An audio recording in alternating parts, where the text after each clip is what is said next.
ربنا آتنا في الدنيا حسنة وفي الآخرة حسنة وقنا عذاب النار۔ معزز علماء کرام، بزرگان دین، دینی ملی بھائیوں، قرآن کریم کی ایک عظیم اور جامع آیت تلاوت کی گئی ہے، جس میں اللہ تبارک و تعالیٰ نے دین اسلام کو نعمت قرار دیا ہے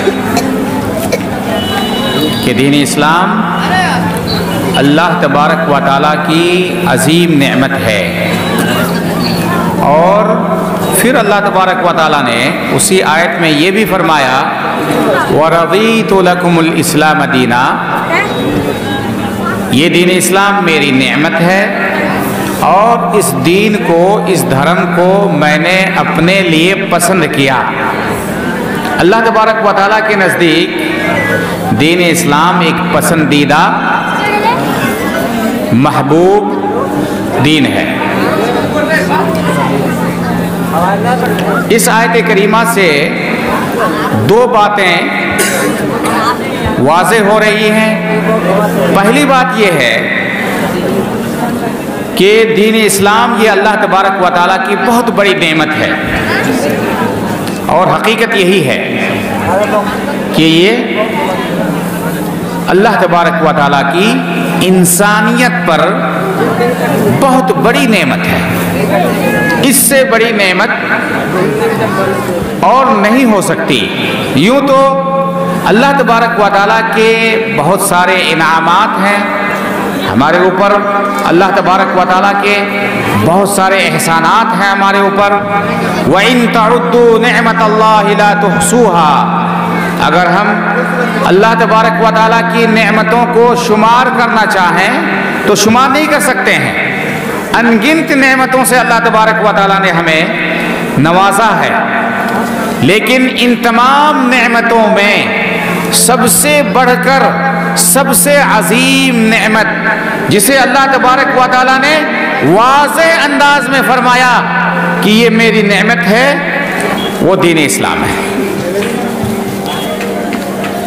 آج دنیا میں بہت سارے ادیان، بہت سارے دھرم پائے جاتے ہیں، بڑے بڑے مذاہب پائے جاتے ہیں دنیا کے اندر۔ آپ دیکھیں ہندو دھرم، یہودیت، نصرانیت جس کو ہم کرسچن کہتے ہیں، بدھ مذہب، سکھ مذہب، اس کے علاوہ بہت سارے مذاہب ہیں جس کو لوگ مانتے ہیں، جس کو لوگ فالو کرتے ہیں، لیکن مذہب اسلام ان تمام مذاہب میں ایک ایسا مذہب ہے جو تمام مخلوقات کے لیے، تمام انسانوں کے لیے، تمام جنوں کے لیے، تمام مخلوقات کے لیے، حیوانات کے لیے، چرند و پرند کے لیے، سب کے لیے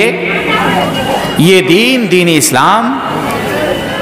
عظیم دین ہے، عظیم نعمت ہے۔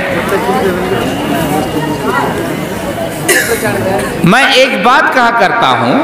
وہ یہ ہے کہ ہم دین اسلام کو، اسلام دھرم کو سب سے عظیم اور سب سے بڑی نعمت اس لیے نہیں کہتے کہ ہم مسلمان ہیں، بلکہ جب ہم دوسرے ادیان، دوسرے مذاہب، دوسرے دھرموں کا مطالعہ کرتے ہیں، پڑھتے ہیں، اور اسلام دھرم کو بھی پڑھتے ہیں، پھر ہمارے سامنے یہ بات واضح ہو جاتی ہے، اور یہ حقیقت ہے میرے بھائیوں کہ اسلام دھرم سے بڑھ کر اور اسلام دھرم سے اچھا کوئی دھرم نہیں ہے۔ میں ایک بات کہا کرتا ہوں کہ دنیا کے اندر اگرچہ بڑے بڑے مذاہب پائے جاتے ہیں، اگرچہ بہت سارے لوگ ان دھرموں کو فالو کرتے ہیں، لیکن یہ چیلنج ہے کہ مذہب اسلام کے علاوہ دوسرے مذاہب کے فالوور، ماننے والے لوگ، اتباع کرنے والے لوگ اگر چاہیں کہ وہ اس مذہب کے مطابق اپنی زندگی گزاریں، وہ نہیں گزار سکتا ہے۔ کوئی بھی یہ چیلنج ہے کہ دھرم کے مطابق جس دھرم کو انسان فالو کرتا ہے مذہب اسلام کے علاوہ، اگر اس مذہب کے مطابق کوئی زندگی گزارنا چاہے تو نہیں گزار سکتا ہے، یہ ہو ہی نہیں سکتا ہے، اس لیے کہ دوسرے دھرم کے اندر انسانی زندگی کے لیے جو چیزیں درکار ہیں، جو ضروریات ہیں، وہ ضروریات، ان ضروریات کی تفاصیل مذہب اسلام کے علاوہ کسی بھی دھرم کے اندر موجود ہے ہی نہیں۔ قرآن کریم میں اللہ تبارک و تعالیٰ نے محمد رسول اللہ صلی اللہ علیہ وسلم کو مخاطب کرتے ہوئے فرمایا کہ اے نبی صلی اللہ علیہ وسلم، ہم نے آپ پر جو ذکر نازل کیا ہے، آپ کو جس چیز سے ہم نے نوازا ہے، اس چیز کے اندر تمام تفصیل موجود ہے۔ حقیقت یہی ہے میرے بھائیوں، حقیقت یہی ہے کہ ایک مسلمان آج بھی 1400 سال گزر جانے کے باوجود آج اس جگہ، اس وقت جس میدان میں چاہے زندگی گزاریں، جس میدان میں چاہیں وہ چلیں، اس میدان میں اسے اسلام کی، مذہب اسلام کی، اسلامی شریعت کی،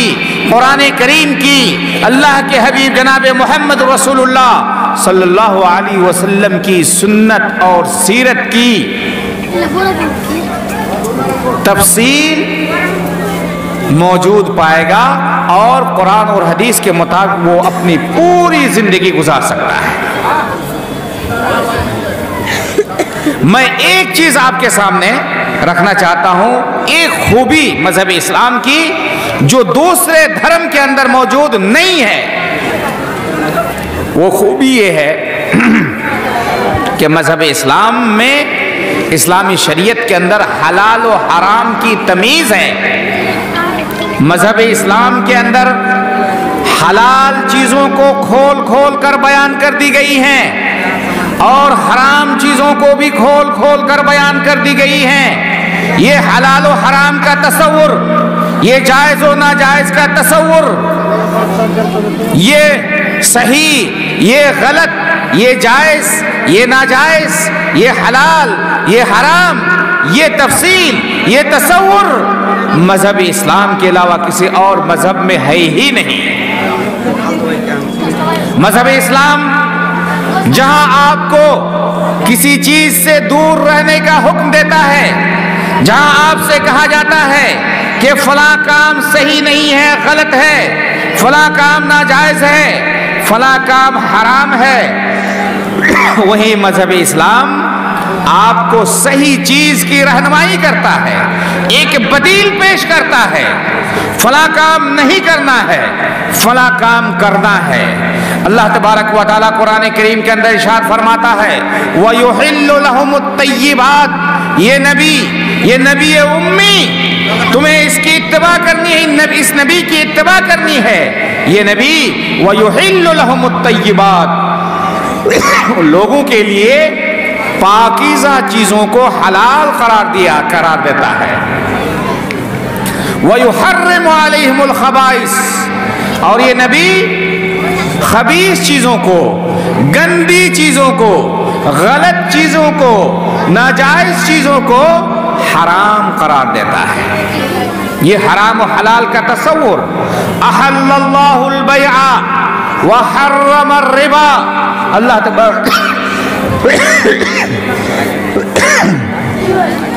تبارک و تعالی نے خرید و فروخت کو، بیع و شراء کو، لین دین کو جائز قرار دیا ہے، لیکن وہاں پہ رشوت، وہاں پہ ربا، سود کو اللہ تبارک و تعالیٰ نے واضح طور پر حرام قرار دیا ہے۔ احل اللہ البیع وحرم الربا۔ اللہ کے حبیب جناب محمد رسول اللہ صلی اللہ علیہ وسلم فرماتے ہیں ان الحلال بین وان الحرام بین، حلال بھی واضح ہے اور حرام بھی واضح ہے۔ یہ مذہب اسلام کی خصوصیت ہے، یہ مذہب اسلام کی خوبی ہے کہ مذہب اسلام اپنے ماننے والوں کو پاکیزہ اور اچھی چیزیں جو انسان کی صحت کے لیے، جو عام انسانیت کے لیے، جو سماج کے لیے، سماج میں رشتہ داروں کے لیے، قریب کے لوگوں کے لیے، بعید کے لوگوں کے لیے، مردوں کے لیے، عورتوں کے لیے، مسلمانوں کے لیے، غیر مسلموں کے لیے، اپنوں کے لیے، پرایوں کے لیے جو چیزیں جائز ہیں، جو چیزیں اچھی ہیں، جو چیزیں پاک ہیں، ان چیزوں کو اسلام حلال قرار دیا ہے، اور جو انسانیت کے لیے، سماج کے لیے، مسلمانوں کے لیے، نان مسلم کے لیے، اپنوں کے لیے، غیروں کے لیے جو چیز حرام ہے، ناجائز ہے، جس سے انسانیت کو تکلیف پہنچے گی، مذہب اسلام واضح طور پر ان تمام چیزوں کو حرام قرار دیا ہے۔ وَيُحِلُّ لَهُمُ الطَّيِّبَاتِ وَيُحَرِّمُ عَلَيْهِمُ الْخَبَائِثَ۔ یہ چیلنج ہے اللہ تبارک و تعالیٰ کی جانب سے، یہ چیلنج ہے قرآن کریم میں، یہ چیلنج ہے مذہب اسلام کے اندر کہ آج سے 1400 سال پہلے، آج سے 1450 سال پہلے مذہب اسلام نے جن چیزوں کو حرام قرار دیا ہے، وہ چیزیں تمام انسانیت کے لیے، چاہے وہ کسی بھی معاشرے میں رہتے ہو، کسی بھی ثقافت کے ماننے والے ہو، کسی بھی دھرم کے ماننے والے ہو، پڑھے لکھے ہو، غیر پڑھے لکھے ہو، عالم ہو، جاہل ہو، اگر وہ غور کرے تو اس کو یقین ہو جائے گا، یقین کامل ہو جائے گا کہ مذہب اسلام نے جن چیزوں کو حرام قرار دیا ہے، حقیقت میں وہ چیز حرام ہے، وہ چیز ناجائز ہے، وہ چیز مناسب نہیں ہے ہمارے لیے، آپ کے لیے، پوری انسانیت کے لیے، عربوں کے لیے، عجمیوں کے لیے، مشرق کے لوگوں کے لیے، مغرب کے لوگوں کے لیے، صحابہ اکرام کے زمانے کے لیے، اور آج بھی وہ چیزیں ناجائز ہے، حرام ہے، اور جو چیز، جو انسان ان چیزوں کو حرام سمجھ کر کے ان سے بچے گا، وہ انسان کامیاب ہوگا۔ آج یقین رکھو میرے بھائیوں، یقین رکھو کہ مذہب اسلام نے جن چیزوں کو حرام قرار دیا ہے، اگر آپ نے ان چیزوں کو کسی بھی وجہ سے حلال سمجھ لیا، جائز سمجھ لیا، انگلی اٹھا دی کہ نہیں ایسا نہیں ہونا چاہیے، سمجھ جائیے کہ وہیں پہ آپ دھس جائیں گے، اور آپ کی آخرت کے ساتھ ساتھ آپ کی دنیا بھی برباد ہو جائے گی۔ اس لیے اسلام جن چیزوں کو حرام کہتا ہے، دل سے ان چیزوں کو حرام سمجھو، یقین مانو کہ وہ چیز ہمارے لیے جائز نہیں ہے، ہمارے لیے مناسب نہیں ہے، ہمارے بچوں کے لیے مناسب نہیں ہے، ہماری نسل کے لیے مناسب نہیں ہے، ہمارے سماج کے لیے مناسب نہیں ہے، پوری انسانیت کے لیے مناسب نہیں ہے۔ میں ایک مثال کہا کرتا ہوں میرے بھائیوں کہ اللہ کے رسول جناب محمد رسول اللہ صلی اللہ علیہ وسلم جب مبعوث ہوئے تھے، جب بھیجے گئے تھے، آپ خاص کر کے جب مدینے میں تھے، مدینے میں لوگ شراب پیا کرتے تھے، اور شراب پی کر کے قسم قسم کی برائیوں میں ملوث ہو جاتے تھے۔ آج بھی جو لوگ شراب پیتے ہیں، چاہے مسلم ہو چاہے نان مسلم ہو، آج جو بھی شراب پیتا ہے، یقین مانو میرے بھائیوں کہ ایک بڑے گناہ کا ارتکاب کے ساتھ ساتھ اس ناپاک اور گندی حرکت کی وجہ سے بہت سارے جرائم بھی اسے انجام پا جاتے ہیں، شراب پینے کی وجہ سے۔ کیوں میرے بھائیوں، کیوں قرآن نے سختی کے ساتھ اس چیز کو حرام قرار دیا ہے کہ انما الخمر والمیسر والانصاب والازلام رجس من عمل الشیطان فاجتنبوه لعلکم ترحمون۔ یہ سود کھوری، اگرچہ آپ کو لگتا ہے کہ یہ چیز کے اندر کچھ خیر ہے، اس میں 2% سود ہے، اس بیاج ہے، 3% بیاج ہے، یاد رکھنا میرے بھائیوں، بلا کسی ضرورت کے سود کے قریب نہ جانا، بلا کسی ضرورت کے شراب کے قریب نہ جانا۔ اس شراب اور سود کھوری، یہ زنا اور زنا کے قریب جانے سے اور زنا سے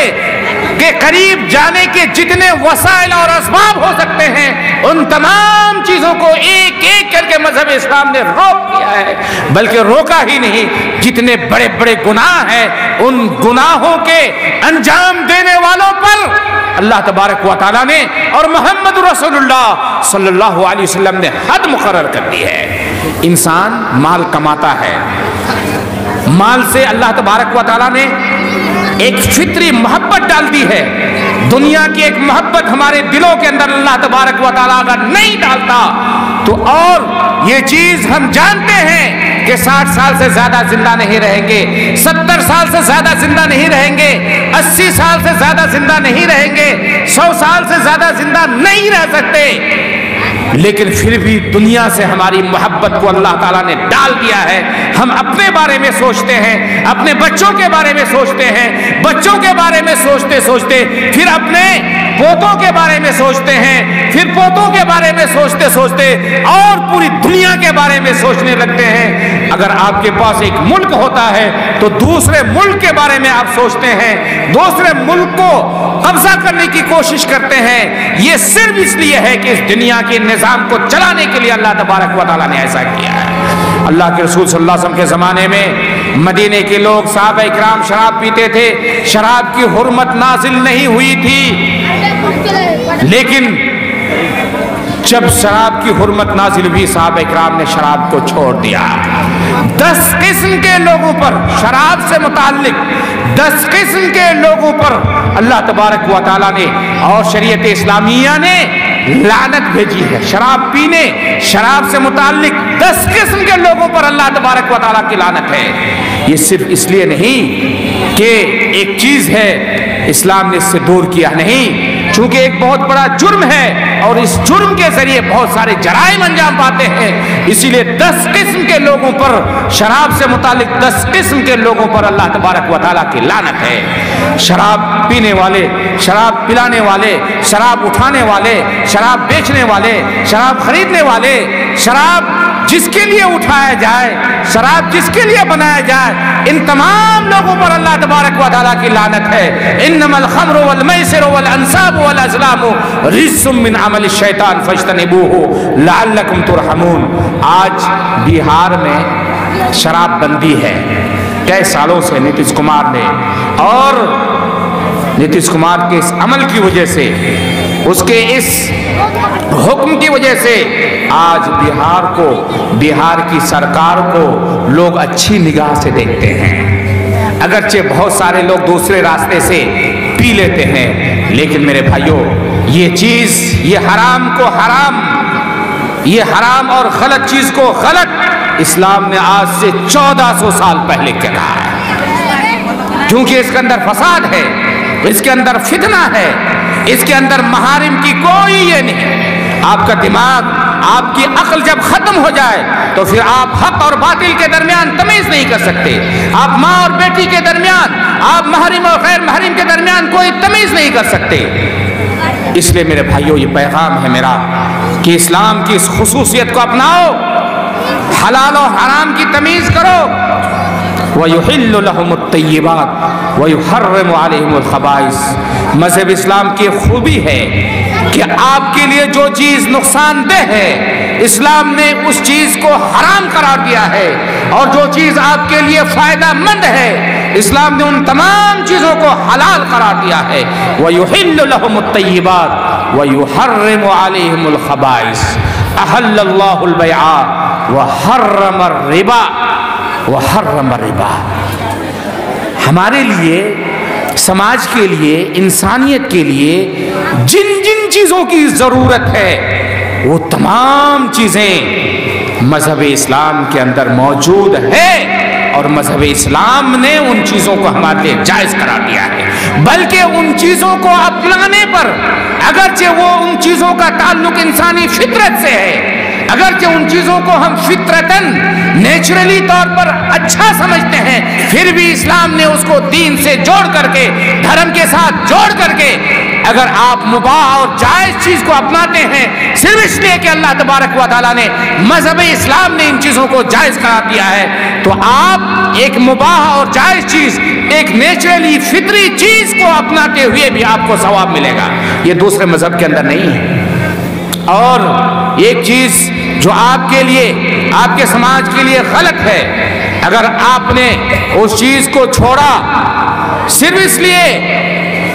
لیے نہیں کہ آپ کے لیے تکلیف دہ ہے، آپ کے لیے نقصان دہ ہے، بلکہ اس لیے کہ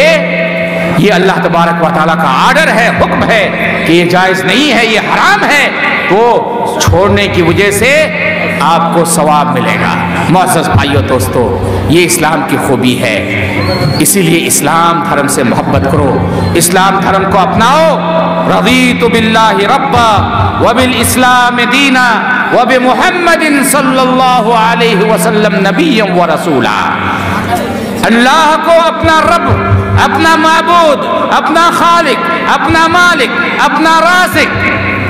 مان کر کے خوش رہو، زبان سے اقرار کرو، عمل سے بتا دو کہ میں اللہ تبارک و تعالیٰ کو اپنا رب مان کر، اپنا خالق و مالک مان کر، اپنا رازق مان کر میں خوش ہوں۔ اور اسی طرح اسلام دھرم کو اپنا دھرم مان کر کے، یہ اللہ تبارک و تعالیٰ کی بہت بڑی نعمت ہے کہ اللہ تبارک و تعالیٰ نے آپ کو اسلامی گھرانے میں پیدا کیا ہے، آپ مسلمان ہیں، اسلام دھرم کو پا کر کے آپ خوشی کا اظہار کرو۔ اور اسی طرح محمد رسول اللہ صلی اللہ علیہ وسلم، جن کی رسالت پوری انسانیت کے لیے ہے، عرب کے لیے، عجم کے لیے، اہل کتاب کے لیے، یہود کے لیے، نصارہ کے لیے، سب کے لیے